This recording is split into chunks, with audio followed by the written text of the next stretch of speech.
오늘 성경 말씀은 예수님께서 베다니에 가셨다가 예루살렘 성에 들어가셨다가 왔다 갔다 하시면서 베다니에 가셔서 하신 말씀, 또 예루살렘 성에 들어가셔서 만민이 기도하는 집이다, 이 두 곳을 왔다 갔다 하시면서 기록한 내용이 오늘 본문의 말씀입니다. 인생은 누구를 만나서 우선 일을 하며 결혼과 직업과 그리고 누구를 믿느냐, 신앙생활이 중요하잖아요. 인생은 참된 자기를 찾아서 길 떠나는 여행이다. 예수님께서 오늘 베다니를 지나시면서 예루살렘 성 안에 들어가시면서 계속 하시는 말씀이 있어요. 인생의 길목에서 우리가 누구를 만나서 어떻게 살아가느냐가 중요하잖아요. 오늘 예수님께서는 11장 1절에 보면 예루살렘에 가까이 가셔서 베다니에 이르렀을 때 제자 2명을 보내면서 맞은편 마을에 가서 한 번도 사람이 타보지 않은 그런 낙이 새끼가 있는데 끌고 온나, 혹시 누가 뭐라 하거든 주가 쓰시겠다 하라, 그런 얘기를 합니다. 여러분, 우리가 사람을 이해할 때 어떤 사람이 약점이 있고 문제가 있을지라도 이상하게 이렇게 일을 잘하는 사람이 있어요. 그건 왜 그럴까요? 한 가지 이유는 주께서 그 사람을 들어 쓰실 동안에는 건강도 물질도 문제가 없더라고요. 하나님께서는 그 시대에 그 땅에서 그 사람을 들어 쓰시는 거예요. 2017년도에 여러분, 포도원에서 내가 쓰임받는 한 사람이 돼야 되는데 쓰임받을 동안엔 죽을 틈도 망할 틈도 없는 거예요. 오늘 성경 말씀에 예수님께서 아직 아무도 타보지 않은 나귀 새끼를 데리고 오라. 왜 그럴까요?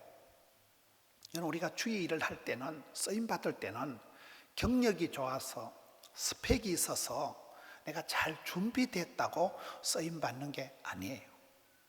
큰 복은 하나님이 주시고 쫓겨난 복은 사람이 오두방정 떨어 챙긴다고 하나님께서 어떻게 우리를 부르시고 이끄시느냐가 중요한데, 한 번도 사람이 타보지 않은 전혀 준비가 안 된 그런 낙이지만은 주께서 쓰시겠다 하래, 그때 쓰임받는 거예요. 하나님은 시대마다 그 땅에서 그 사람을 들어 쓰신다. 에스더와 같이 이때를 위함이 아니냐. 그 하나님이 부르시는 때가 있는 거예요. 하나님이 부르시는 그 장소가 있는 거예요. 그 시대에 그 땅에서 하나님 앞에 부름받고 쓰임받을 동안에는 경험이 없고 스펙이 안 되고 준비가 안 된 것 같아도 주께서 쓰시는 동안에, 하나님이 들어 쓰실 동안에는 웬만한 문제가 그냥 지나가는 거예요. 장경동 목사님 대전 중문교회 가보니까 거기는 구호가 많더라고요. 말만 없어도 훌륭하고 살만 빼도 성공한다. 그게 그 교회 구호예요. 교인들은 모이면 말이 많다는 거예요. 2-3명만 모이면 신령과 진정으로 씹어 돌린다는 거예요. 말만 없어도 훌륭하다는 것은 우리가 말을 조심하는 차원을 넘어서 누가 무슨 말을 해도 상처를 안 받아야 돼요. 여러분, 내가 마음에 상처가 된다는 것은 내 몸에, 마음에 면역이, 저항력이, 항체가 없다는 얘기예요. 이 말 듣고 이리 가고 저 말 듣고 저리 갈 필요가 없어요. 누가 무슨 말을 하더라도 내 마음이 요동치 않아야 돼요. 울렁벌렁 울컥벌컥 왈칵하지 않고, 누가 무슨 말을 해도 사람 말에 기웃거리고 사람 말에 상처를 받지 말고 주만 바라보고 하나님께서 가라사대만 가고 오라사대 오면 되는 거잖아요. 말만 없어도 훌륭, 살만 빼도 성공은 뭘까요? 여러분, 하나님께서 들어 쓰시는 사람들은 인물이 좋다거나 집안이 좋다거나 머리가 좋다거나 그런 거하고는 아무 관계가 없어요. 주께서 들어 쓰실 때 그 사람이 대단해지는 거예요. 쓰임 받을 동안엔 죽을 틈도 없다니까요. 그런데 주께서 아무나 들어 쓰는 건 아니고 뚱뚱한 것들은 무겁기 때문에 들어 쓰기가 어렵다는 거예요.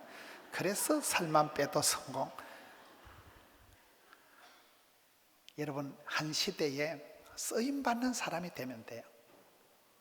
그 시대에 쓰임받는 사람이 돼야 되는데, 오늘 현대인들은 이 소속감, 정체성에 많은 문제가, 나는 아무래도 인생을 잘못 살아가는 것 같고, 내가 이런 집안에 태어나서 내만 꼴꼴하고 어떻게 내만 일이 잘 안 풀리고, 많은 사람들이 내가 주님 앞에 부름받고 사랑받고 쓰임받는다는 확신이 없어지면 소속감이 흔들리고 정체성이 혼란해지면 실수와 실패와 제약을 통해서 자존감이 무너지는 거예요. 모든 게 불안한 거예요. 미래에 대해서 불확실한 거예요. 그러니까 현대인들은 많은 사람들이 우울증에 시달리고 공황장애가 오고 정신이 천갈래 만갈래 분열이 되고, 몸은 피곤한데 깊은 허무가 있는 거예요. 삶은 의미 없고 안식 없었네, 그런 노래가 있어요. 일은 열심히 하는데도 깊은 허무가 있는, 공허함이 있는 거예요. 많은 불안감이 죽음에 이르는 병이라는 거, 불안증이 있기 때문에 나는 주님 앞에 붙들려서 주의 일을 한다는 쓰임받고 부름받고 사랑받고 축복받는다는 확신이 없기 때문에 현대인들이 불안증에 허무감에 빠져 있다.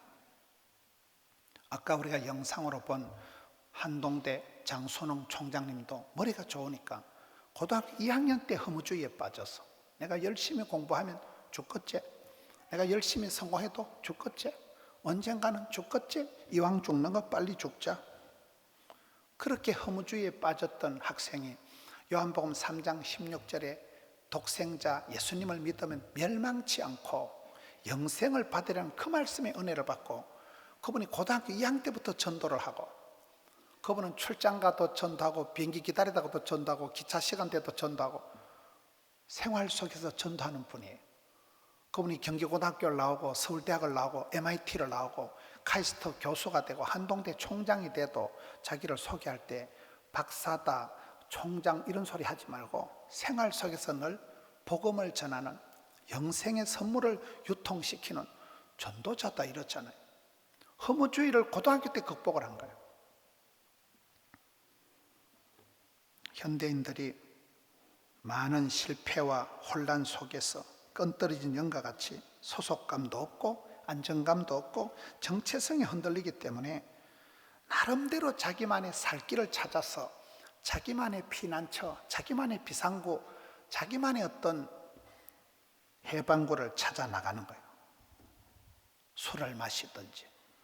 제가 어디 집회를 가서 어떤 분이 안수기도를 해달라는데 참 아름다운 분인데 알코올 중독이더라고요.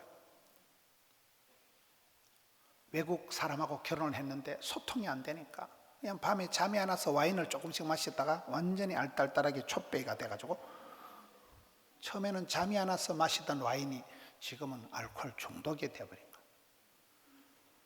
게임에 빠지든지 인터넷에 스마트폰에 중독이 되든지 사람 중독이 되든지 쇼핑 중독이, 뭐인가 그 사람이 자기만의 살 길을 찾아서 하던 일이 중독이 된다는 거예요.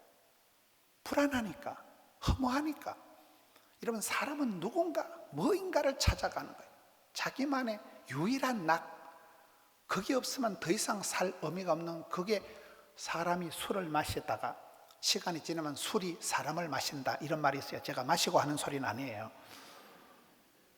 처음에는 심심해서 허무해서 하던 일이 습관이 되고 중독이 되어서 점점 빠져들 의존을 하게 되고, 그 일을 안 하면 존재감이 없어지고 허무해지니까 술을 마시는 동안에는 잊어버린다.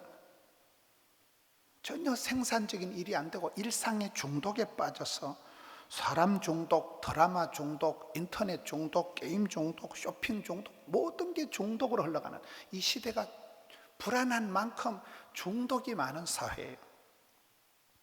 전 이번 세일에 기도회를 하면서 가장 중요한 기도 제목을 이 흉악의 결박을 끊자, 이 저주스러운 이 결박, 상습적인 이걸 끊어야 되는데 그걸 어떻게 끊을 수 있을까요?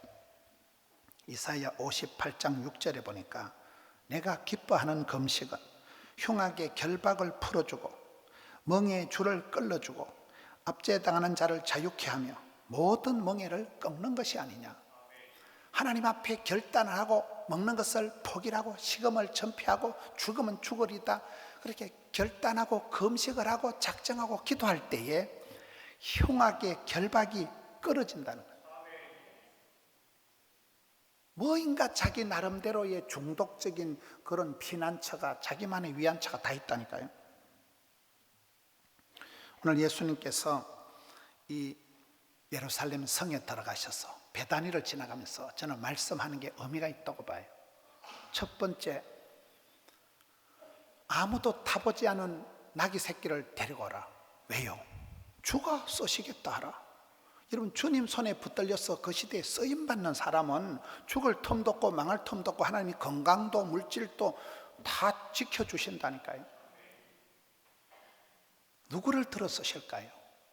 준비된 사람을 쓰시는 게 아니에요. 여기는 한 번도 타보지 않은 전혀 생짜배기를 초보를, 아무도 타보지 않은 나귀를 데려오라는 거예요. 주님이 쓰실 때는 내가 지식이 없어도, 건강이 없어도 주께서 쓰시면 됩니다. 주님이 쓰실 동안에 이게 함께 갖추어지는 거예요. 처음부터 잘하는 게 아니에요. 여기에 보면 나귀 새끼를 데려다 놓으니까 7절에 제자들이 그 위에 겉옷을 벗어서 걸쳐 놓습니다. 겉옷이 뭘까요? 자질은 안 되어도, 자격은 안 되어도, 폼이라도, 껍데기라도, 겉옷이라도, 자세라도 갖추자. 이런 우리가 경건의 능력은 없어도 경건의 모양이라도, 기도하는 시간이라도, 기도의 자리라도 확보하고 형식으로라도, 겉옷이라도, 껍데기라도 갖추면 내용이 들어가는 거예요. 그렇게 해서 예수님 타시는데 제자들이 겉옷을 펼쳐서 예수님을 모십니다. 그리고 10절, 11절에 가보면 찬송하리로다 호산나, 찬양이 회복되고, 그리고 12절에 가보면 이튿날 베다니에서 나와서 예수님께서 지나가시다가 무화과 나무를 보고는 무화과 나무에 열매가 없으니까 책망을 하십니다. 저주를 하십니다. 이제는 영원토록 사람이 너에게서 열매를 따먹지 못하리라. 무화과 나무를 보고 저주를 하고 다시는 너는 쓰임받지 못할 것이다. 저주를 받습니다. 그리고 15절에 가서 다시 예루살렘 성에 들어가시는데, 성전에 들어가셔서 예수님께서 대노하시면서 오늘 본문에 나타난 예수님은 굉장히 무섭게 나타납니다. 열매가 없는 무화과 나무를 저주를 하고 말라 죽고, 그리고 예루살렘 성전에 들어가서 상을 둘러 엎어버립니다. 17절에 기록된 바 내 집은 만민이 기도하는 집이라 너희는 강도의 소굴을 만들었도다.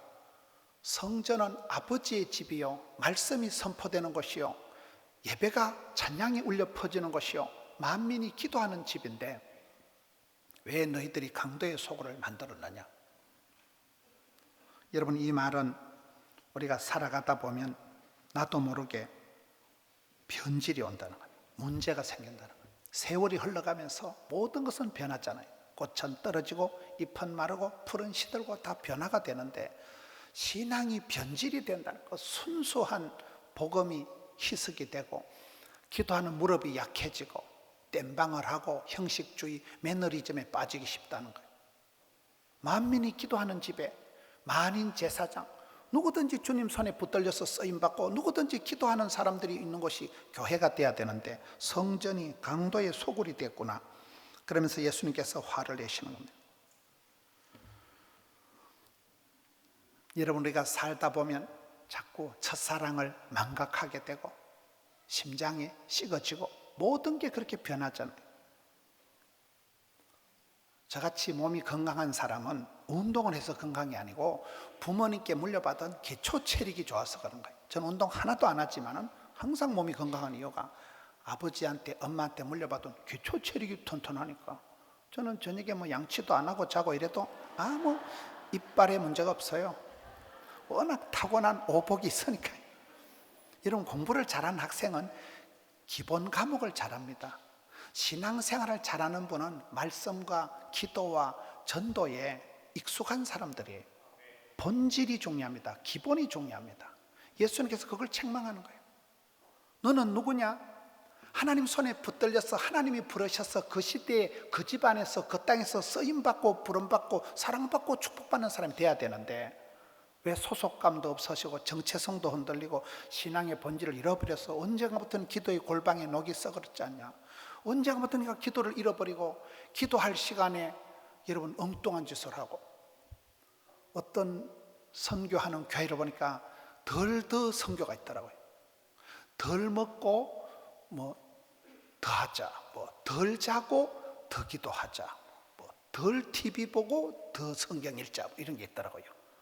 덜 먹고 더 하고. 그렇잖아요. 언젠가부터 기도가 끊어지고 언젠가부터 신앙이 형식에 빠져가지고 맥이 없어지고, 그런 말씀과 기도로 그런 가슴에 울림을 떨림을 체험을 하고, 말씀 한 구절 때 감동을 받고 기도하다가 울고 통곡을 하고, 이런 감각이 없어져 버린, 본질이 희석돼 버린 신앙이 되기 쉽기 때문에 예수님께서 여기에 만민이 기도하는 집에 왜 이렇게 강도의 소굴을 만들었느냐, 아주 화를 내시면서 예수님께서 책망을 하시는 것입니다. 우리는 어려울수록 혼란할수록 항상 기본으로 돌아가자, 백투 더 바이블, 성경으로 돌아가자, 상식으로 돌아가자, 본질을 회복하자. 말씀과 기도로 하나님 앞에 거룩한 삶을 회복을 해야 되는 거잖아요. 솔라 스크립투라, 백투 더 바이블이 종교개혁의 구호이듯이 말씀 속에서 답을 찾고 약을 찾고 복을 찾고 길을 찾는 거예요. 여러분, 큰 병이 생기고 심각한 문제가 터졌을 때 하나님께서는 그 사람을 수렁에서 건져내실 때 백발백중 메시지를 주십니다. 말씀 한 구절이 은혜가 되면 그 말씀 붙들고 큰 고비를 지나갑니다. 말씀이 치료하는 광선을 바라고, 흉악의 결박을 끊는 것은 기도라니까요. 기도할 때 이런 무서운 일들이 끊어지고 저주가 사라지고, 여러분 말씀과 기도에 대한 이 체험이 늘어나야 돼요. 말씀과 기도를 통한 간정이 늘어나야 돼요. 기도도 50일의 기적, 오순절 50일 만에 기적이 나타나니까 50일의 기적, 50일 동안 작정하고 기도하고 40일 작정기도 1000번째 1000번째를 하는 동안에 애가 대학 가고 합니다. 1000번째를 하는 동안에 애가 군대 갔다 옵니다. 1000번째를 하는 동안은 많은 일들이 지나갑니다. 세일회가 왜 중요할까요? 사람의 생체 리듬이 3주간을 계속해서 그 시간에 기도를 하면 우리의 체질이 바뀐대요. 3주간을 계속 시간을 습관적으로 하면 그때 우리의 생체 리듬이 바뀌기 때문에 세일회가 중요한 거예요. 세일회 작정하고 작정을 하고 기도하는 동안에 그때 성령님이 역사하시는 거예요. 다니엘이 선명한 뜻을 정했다. 요셉이가 생생한 꿈을 꿨다. 바울이 로마도 볼 거다. 원대한 계획을 세웠다. 다윗이 마음을 확정했다. 그렇습니다. 제가 지난주에 어떤 유명한 분 얘기를 들어보니까 그분은 고등학교 졸업장이 없다 하더라고요. 폐병에 걸려서 각혈을 하고 고등학교 졸업장이 없는 분이에요. 그분은 뭐 스펙도 없고 경험도 없고 자질도 없고 아무것도 없는데 할 수 있는 건 기도밖에 없으니까 몸에 피를 토하고 학교도 못 다니고 기도를 하다가 하나님이 생각나게 하시고 성령님의 마음에 감동을 주시면 또 그걸 해보는 거예요. 그걸 하다 보니까 이분은 학벌도 없는 분인데 몸이 그래 피를 타고 그런 분이 지금 뭐 80이 다 돼도 건강하고 세계 역사의 획을 끊는, 전혀 비전도 없고 계획도 없었지만 그때 기도하다가 하나님이 생각나게 해주시면 이것도 하고 저것도 하고 하다 보면 그게 문화가 되고 족보가 되고 많은 사람들이 거기 와서 배우게 되는 롤 모델이 되는 그런 역사를 만들어 갔다는 거예요. 하나님은 그 시대에 그 땅에서 그 사람을 들어 쓰시는데, 여러분 하나님이 부르시고 시대가 요청하고 교회가 필요하고 내면의 절교가 일어날 때 이게 맞아떨어질 때가 있어요. 우리 교회는 주일학교 부서가 32개입니다. 근데 이번 주에 2개 부서를 더 만들었어요. 오후 2시 예배에 부모님들이 오고 아이들이 따라오는데 아이들이 교회에서 뛰노니까 다시 또 유치 3부를 만들고 초등 3부를 만들었죠. 그때 교회가 필요하고 시대가 원하면 만드는 거예요. 만들어 놓으면 또 부장 만들어지고 교사 세워지고 한 부서가 만들어지고, 그렇게 해서 주일학교가 34개 부서가 만들어지고, 여러분 덕천성전, 함영성전, 드림센터 그때 예배당을 짓다 보니까 미어 터지니까 짓다 보니까 덕천은 덕천대로 요즘 덕천 국수가 맛있다고 소문이 나가지고요 3배가 늘어났어. 3배가. 하명성전에 요즘 초등부가 제일 뜨겁더라고. 하명성전 초등부가 아주 회복이 되고, 드림은 드림이고, 그때 교회가 필요해서 세워놓으면 늘 저는 이가 없으면 잇몸이 하고, 병든 자식이 효도하고, 굽은 나무가 선산을 지키고, 미친놈이 곰 잡는다고. 정신없는 사람이 산에 올라가서 잡다 보면 토끼도 잡고 노루 잡고 곰도 잡아버린다니까요. 복음에 미친 사람, 전도에 미친 사람이 남들이 보기엔 전도에 미련한 것이지만 구원 역사를 이루는데요. 그때 복음을 듣고 그때 인생의 변화가 되는데요. 그래서 오늘 예수님께서 예루살렘 성에 들어가셔서, 성전에 들어가셔서 왜 만민이 기도하는 집을 기도를 안 하고 이딴 식으로 장사들 소굴을 만들어놨냐 책망하시잖아요. 만인 제사장들 누구든지 그 시대에 그 땅에서 부름받고 쓰임받고 그런 사람이 돼야 되는데 왜 너희는 쓰임받지 못하고 버림받은 사람처럼 혼란하고 불안증에 빠져서 허우적거리고 인생을 허송하고 있느냐. 그리고 오늘 말씀에 보면 이 베다니에서 나왔을 때 12절부터 보면 무화과 나무에 열매 없는 것을 책망하십니다. 이런 모든 건 열매가 있어야 됩니다.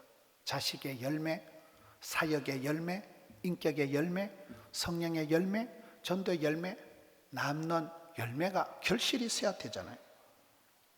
그걸 예수님께서 책망하시는 거예요. 여러분, 남은 건더기가 뭐가 있습니까? 농사라는 것은 결실이 돼야 되는데, 열매라는 것은 추나 추동이 지나야 돼요. 봄에 심고 여름에 태풍을 만나고 폭풍을 만나고 번개가 치고 천둥이 치고 그런 많은 세월 속에서 씨알이 싹이 나고 자라고 꽃이 피고 열매가 연걸어 가는 것이잖아요. 저는 성도의 최고의 열매는 팔복구열이다. 팔복구열은 산상보온의 8가지 복, 구열은 갈라디아서에 나오는 성령의 9가지 열매. 여러분, 성품이 원만하고 이모셔널 코션트, EQ가 높은 사람이 어디 가든지 원만하고 인간관계가 좋아서 적응력이 뛰어나다 그래요. EQ가 높은 사람의 특징이 성령의 9가지 열매, 사랑과 희락과 화평과 온유와 비슷하다 그러잖아요. 오랜 실패와 좌절과 수많은 우여곡절을 겪으면서 인생 세파를 지나면서 예루살렘을 통과하고 베다니를 지나면서 만들어지는 거예요. 연걸어가는 거예요. 여러분, 오늘 이 베다니라는 데가 아주 재밌는 데입니다. 베다니에서 예수님께서 이 나귀를 데리고 오라, 여러 가지 말씀을. 베다니가 어떤 곳입니까? 우리가 아는 대로 요한복음 11장 12장에 보면 예수님께서 유달리 자주 가신 곳이 베다니 나사로의 집이잖아요. 베다니 나사로는 어떤 곳입니까? 죽을 병에서 예수님께서 고쳐주셔서 추억의 현장, 기적의 현장, 은혜의 동산이 베다니입니다. 나사로 집안인 베다니는 잊을 수가 없는 것이. 교회는 그렇습니다. 성도들이 모여서 기도하고 찬송하고 할 때 눈물이 고여 있는 것이요, 기도가 쌓여 있는 것이고, 성도의 그런 찬송이 하늘에 사무치는 곳이 교회이기 때문에 성전은 만민이 부름받고 쓰임받는 곳, 만민이 기도하는 곳, 만민이 기도하다가 이게 눈물이 기도가 쌓이기 때문에 생짜배기가 들어와도 교회 안에 들어와서 예배드리는 순간에 힐링이 일어나고 기적이 생깁니다. 그렇잖아요. 이 병은 죽을 병이 아니라, 여러분, 어떤 일이 있어도 이 일은 망할 일은 아니다, 이 병은 죽을 병은 아니다, 하나님의 본심을 기억하고, 베다니가 그런 기적의 현장이거든요. 베다니에서 일 잘하는 마르다 잔치 벌리고 예수님 오신다고 맛집을 만들어서 예수님을 극진하게 섬겼던 일 잘하는 마르다가 있는 곳, 마마크럽, 마르다처럼 섬기고 마리아처럼 기도하자. 성경 역사상 예수님을 울려버린 유일한 사람이 마리아입니다. 향료옥합을 깨뜨려서 주님께 최고를 드린 곳이 마리아잖아요. 이 추억의 현장, 잔치처럼 풍성하고 기적의 현장, 부모 없이 살아가는 세 남매가 그렇게 예수님을 가까이 모시고 예수님이 틈만 나면 이 집에 신방을 가셨던 곳이 이 베다니잖아요. 이런 우리가 교회를 다닐 때 교회는 만민이 기도하는 곳이요, 만민이 부름받아 쓰임받는 곳이요, 그렇잖아요.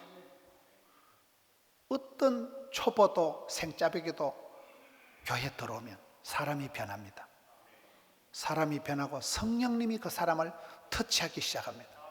우리가 성령보다 기도보다 말씀보다 앞서지 말아야 되는 이유가, 여러분 누가복음에 보면 어떤 사람이 생선을 달라는데 뱀을 자식에게 주냐는 거예요.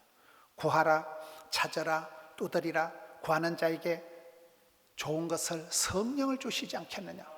성령이 임할 때의 마음에 감동을 시키고 성령님이 지혜를 주시고 성령님이 그때그때 사람의 마음을 만져주시니까 그 독한 사람이 순한 사람이 되고 사람이 변화가 되고, 하나님이 그때그때 기도할 때 지혜를 주실 때 지혜를 가지고 살다 보면 사업이 되고 기업이 되고 그렇습니다. 이런 많은 연예인들이, 많은 사업하는 분들이 그렇더라고요.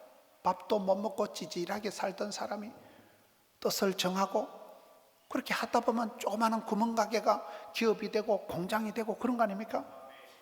연예인들도 그런 사람들이 많더라고요.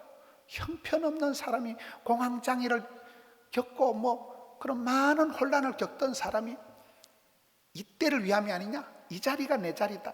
자기만의 그 자리를 찾아서 쓰임받는 거잖아요. 저는 막달라 마리아를 보면 채씨 아줌마다, 최고로 더러운 여자, 최후까지 예수님을 따라갔던 여자, 최초로 예수님을 부활의 예수님을 목도한 여자, 최고로 귀한 것 향유옥합을 드린 여자가 막달라 마리아잖아요. 7 귀신에 시달려서 악하고 더러운 7 귀신에 시달리니까 성경상에 최고 더러운 여자가 막달라 마리아라고 봐요. 예수님을 만나서 깨끗하게 치유가 되잖아요. 예수님 십자가에 달리실 때 남자 제자들은 의리도 없이 다 도망가고 배신했는데 여자가 최후까지 따라 붙였던 의리의 아줌마가 막달라 마리아잖아요. 예수님 부활하실 때 최초로 목도한 여자가 막달라 마리아잖아요. 예수님 앞에 향유옥합, 여자가 애지중지 평생을 모아놓은 보석함을 팍싹 깨뜨려서 모두 드렸던 여인이 막달라 마리아니까 최고로 더러운 여자, 최후까지 따라간 여자, 채씨 아줌마. 제 손실이하고는 달라요.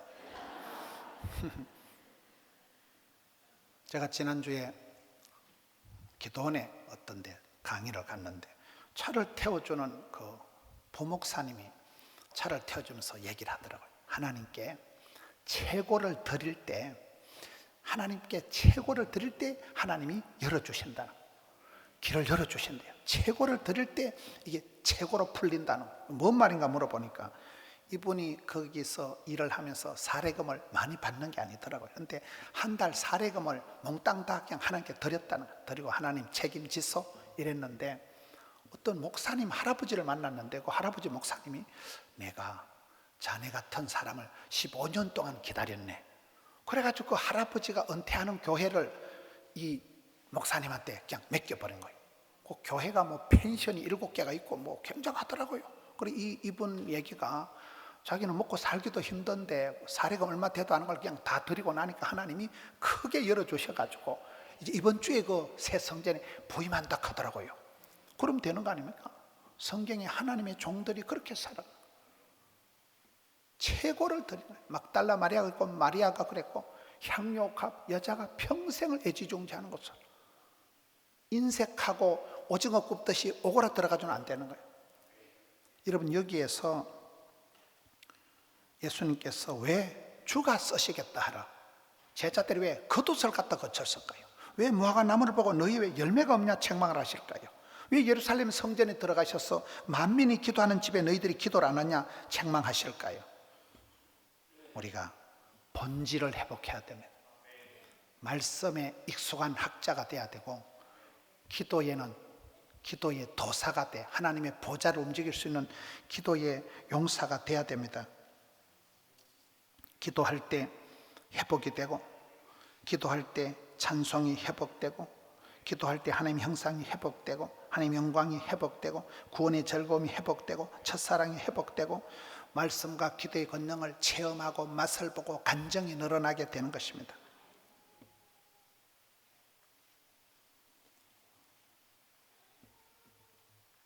이 시대에 주님께서 내게 부르시는 부르심이 뭘까요? 이 언덕에서 이 골목에서 주님께서 내게 원하시는 게 뭘까요? 오늘 말씀에 보면 그렇게 만민이 기도하는 집에 대한 말씀을 하시고 제일 마지막에 하시는 말씀이 오늘 20절부터 보면 이제 아침에 지나가는데 무화과 나무가 저주를 받고 바짝 마른 것을 보고 베드로가 얘기를 하니까 22절에 예수님께서 하나님을 믿어라, 갑자기 믿음 얘기를 하십니다. 그리고 23절에 이 산들어 바다에 던져지라 하며 이루어질 줄로 믿고 의심하지 않으면 그대로 되리라. 네가 말하는 대로 될 것이다. 24절에 무엇이든지 기도하고 구하는 것은 받은 줄로 믿어라. 그리하면 그대로 되리라. 25절에 기도할 때 아무에게나 혐의가 있거든 용서해라. 그럼 하나님도 너를 용서하시리라. 네가 믿음을 가져야 되는데 믿음이 없으면 불안해지고 걱정이 태산같이 되고 염려가 생기기 때문에 하나님을 믿어라. 사람을 의지하지 말고 네 말한 대로 될 것이다. 이 산더러 바다에 옮기라면 그대로 된다니까요. 여러분, 남구에 어떤 교회가 하나 있었습니다. 그 교회 맞은편에 절간이 있습니다. 이 목사님 이 말씀을 보고 이 산더러 바다로 가라 하면 그대로 된다고 기도를 했는데, 그때 부산시에서 여러분 정책을 해가지고 그 산을 깎아가지고 바다에 갖다 매립을 하고 그 산에다가 무슨 해관을 지은 거예요. 그럼 그 산에 있는 절간이 날아갈게요, 안 날아갈게요? 이 교회하고는 상관없는 거예요. 교회는 그냥 기도만 했는데 나라의 정책이 그 산을 깎아서 바다에 매립을 하니까 산이 옮겨 바다로 가고 그 산중에 있던 절간은 날아가고 그게 그냥 교회 놀이터가 돼버린 거예요. 여러분, 우리가 기도할 때 기적이 나타나는 거예요. 여러분, 기도하실 때 기적을 바라보고 기도하세요. 병 낫기를 바라보고 앞길이 열려지기를 바라보고 사는 게 다 기적이잖아요. 별별 일들이 다 있고 별의별 암이 다 있는데 살아가는 게 다 기적입니다. 기도할 때 기적이 일어나고 너희가 하나님을 믿어라. 말한 대로, 꿈꾼 대로, 심은 대로, 소원 대로 될 줄로 믿고 기도해라. 오늘 말씀의 결론이 그렇습니다.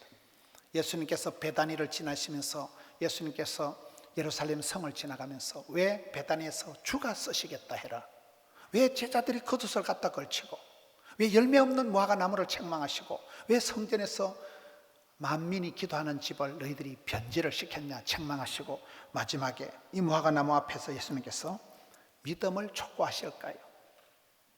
우리의 삶도 그렇습니다. 이 마지막 시대에 신앙의 변질이 오면 안 됩니다. 나도 모르게 매너리즘에 빠지고 신앙이 약해지고 기도의 무릎이 약해지면 큰일 납니다. 이 시대에 주님 손에 붙들려서 아까 우리 장순홍 총장님처럼 고등학교 때 허무주의에 빠졌지만 성경 한 구절에 답을 찾고는 나는 평생 주의를 하리라, 복음 전하는 사람이 되리라. 내가 교수가 되고 박사가 되고 그런 거는 부업이에요. 부업. 본업은 예배하는 자, 예배자, 전도자, 구도자, 복음을 유통하는 사람 되어서 그렇게 쓰임받을 동안엔 직장도 건강도 자식도 하나님이 다 붙들어 주시는 거예요. 이 마지막 시대에 주님 손에 붙들려서 존귀하게 쓰임받는 우리 성도님들 되시기를 축원합니다. 이 말씀 붙들고 통성으로 나아가겠습니다. 주여, 나를 들어서 주시옵소서. 회복시켜 주시옵소서. 구원의 감격을 회복시켜 주옵소서. 주님 앞에 붙들려서 쓰임받는 한 사람 되기를 원합니다. 믿음을 회복시켜 주옵시고 기도의 골방을 회복시켜 주시옵시고 부러지져 나갈 때 지혜를 주시옵소서. 앞길을 열어 주시옵소서. 피할 길을 열어 주시옵소서. 흉악의 결박을 끊어 주시옵소서. 주여 한번 외치고 통성으로 나갑시다. 주여, 주여, 주여.